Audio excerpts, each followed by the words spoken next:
3 days after arriving in the province, Festus went up from Caesarea to Jerusalem, where the chief priests and the Jewish leaders appeared before him and presented the charges against Paul. They requested Festus, as a favor to them, to have Paul transferred to Jerusalem, for they were preparing an ambush to kill him along the way. Festus answered, "Paul is being held at Caesarea, and I myself am going there soon. Let some of your leaders come with me, and if the man has done anything wrong, they can press charges against him there." After spending 8 or 10 days with them, Festus went down to Caesarea. The next day he convened the court and ordered that Paul be brought before him. When Paul came in, the Jews who had come down from Jerusalem stood round him. They brought many serious charges against him, but they couldn't prove them. Then Paul made his defense.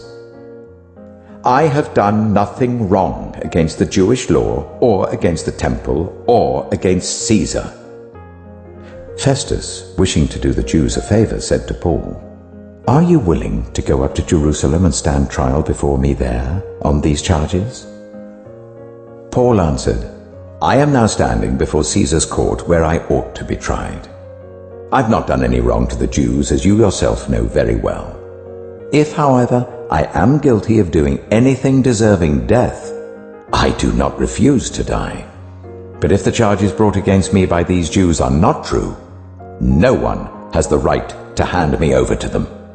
I appeal to Caesar."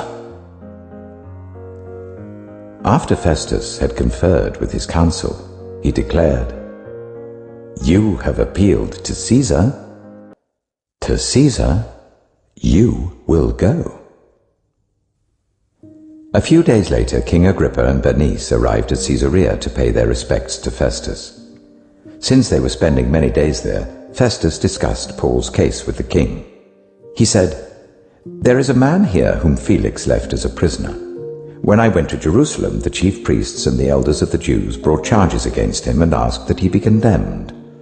I told them that it is not the Roman custom to hand over anyone before they have faced their accusers and have had an opportunity to defend themselves against the charges.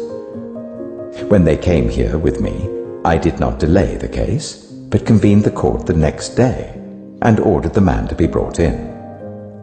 When his accusers got up to speak, they did not charge him with any of the crimes I had expected. Instead, they had some points of dispute with him about their own religion and about a dead man named Jesus, whom Paul claimed was alive. I was at a loss how to investigate such matters, so I asked if he would be willing to go to Jerusalem and stand trial there on these charges. But when Paul made his appeal to be held over for the emperor's decision, I ordered him to be held until I could send him to Caesar." Then Agrippa said to Festus, "I would like to hear this man myself." He replied, "Tomorrow you will hear him."